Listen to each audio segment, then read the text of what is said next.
رمضان رب العالمین کی قربت پانے کا مہینہ، مغفرت کے حاصل کرنے کا مہینہ، جنت کو حاصل کرنے کا مہینہ۔ آگے بڑھیے، اعمال صالحہ اختیار کیجئے، اپنے رب کی رضا کو پائیے، جنت کے حصول کے لیے رمضان میں بھرپور کوشش کریں، جنت آپ کی منتظر ہے۔ بسم اللہ الرحمن الرحیم، نحمدہ ونصلی علی رسولہ الکریم، اما بعد۔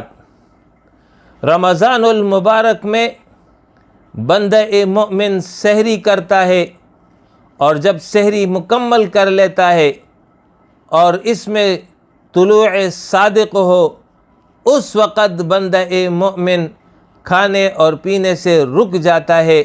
یہ رکنا در حقیقت اللہ کے حکم کے تحت ہوتا ہے، اور پھر اس کے بعد دن بھر بھوک بھی اسے لگتی ہے، پیاس بھی اسے ستاتی ہے، دل بھی بڑا چاہتا ہے کہ کچھ کھا لیا جائے، کچھ پی لیا جائے، لیکن وہ دن بھر اس بھوک اور پیاس کو برداشت کرتا ہے۔ وجہ کیا ہے؟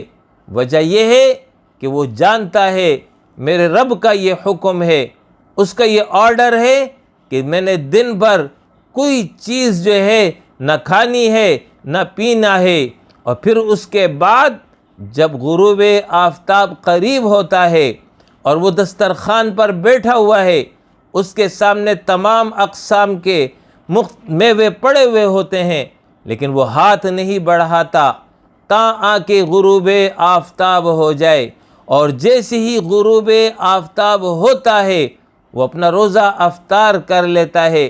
یہ روزہ جو افطار کرتا ہے یہ بھی حکم الہی کے تحت کرتا ہے کہ میرے رب کا یہ حکم ہے کہ اب مجھے افطار کر لینا چاہیے۔ اگر کوئی انسان اس وقت افطار نہ کرے اور یہ سوچ لے اور یہ نیت کر لے کہ میں ابھی افطار نہیں کرتا، باقی تمام لوگوں کا افطار مثلا 16 گھنٹے کا ہے، میں تراویح پڑھ کر واپس آؤں گا اور پھر اس کے بعد افطار کروں گا، تو میرا روزہ 19 اور 20 گھنٹے کا ہو جائے گا، مجھے زیادہ ثواب ملے گا۔ تو زیادہ ثواب کیا ملتا؟ الٹا گناہ ہو جائے گا، اس لیے کہ یہ حکم الہی کی نافرمانی کی گئی ہے۔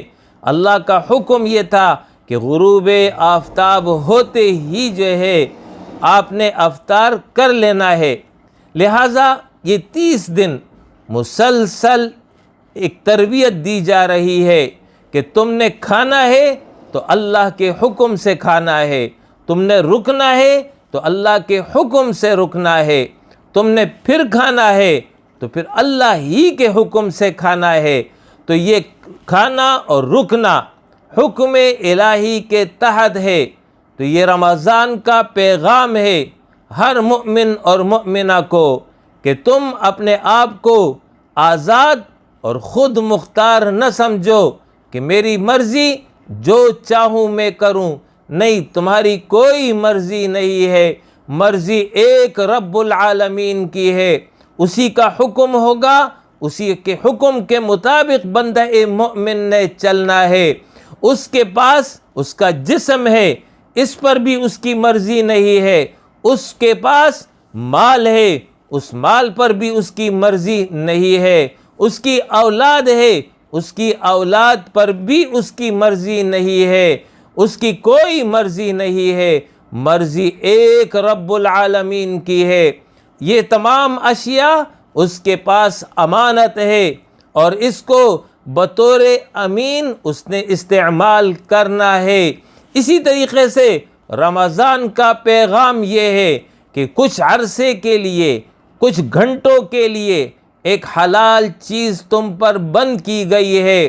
تو یہ پیغام دیا جا رہا ہے کہ یہ تو حکم الہی کے تحت عارضی بندش ہے، لیکن جو مستقل بندش ہے، جو کلمہ شہادت کے پڑھنے کے بعد اللہ کے حکم کے تحت بند ہے، اس کے ہمیشہ کے لیے باز رہو گے۔ جھوٹ نہیں بولنا، سود نہیں لینا، رشوت نہیں کھانا، دھوکہ نہیں دینا، غیبت نہیں کرنا، کسی کو اذیت اور تکلیف نہیں دینا، گناہ اور معصیت کے کاموں کے قریب نہیں جانا، ان تمام چیزوں سے روزے کی حالت میں رہو گے، گویا کہ یہ بڑا روزہ ہے۔ جس طرح رمضان کا روزہ یا عام دنوں کا روزہ اس کا افطار ہوتا ہے، اس بڑے روزے کا افطار جو کلمہ شہادت سے شروع ہوا اور موت تک برقرار رہے گا، اس کا افطار جنت کی صورت میں اسے ملے گا، رب کی مہمان نوازی کی صورت میں اسے ملے گا۔ لہذا رمضان کا پیغام یہ ہے کہ کامل عبدیت اختیار کرو، مکمل بندے بن کر کے رہو۔ ادخلوا فی السلم کافہ، اسلام کے پورے اعمال کو اختیار کرو، اس کا عقیدہ بھی اختیار کرو، اس کے تمام احکام کو قبول کرو، کامل عبدیت ایک رب العالمین کی اختیار کرو، تب کہیں جا کر کے صحیح معنوں میں اللہ کے بندے قرار پاؤ گے۔ لِتُكَبِّرُوا اللَّهَ عَلَى مَا هَدَاكُمْ وَلَعَلَّكُمْ تَشْكُرُونَ۔ ان اعمال صالحہ کے ذریعے عملی تکبیر ادا کرو کہ میں ایک اللہ کا بندہ ہوں اور وہی میرا رب ہے، وہی میرا مالک ہے، وہی میرا حاکم ہے، اس ایک اللہ کے ماں سوا میں کسی کی بندگی نہیں کرتا۔ یہ ہے وہ رمضان کا پیغام جو ہر مؤمن اور مؤمنہ کو اس نے دیا ہے۔ اقول قولی ھذا واستغفر اللہ لی ولکم ولسائر المؤمنین وآخر دعوانا ان الحمد للہ رب العالمین۔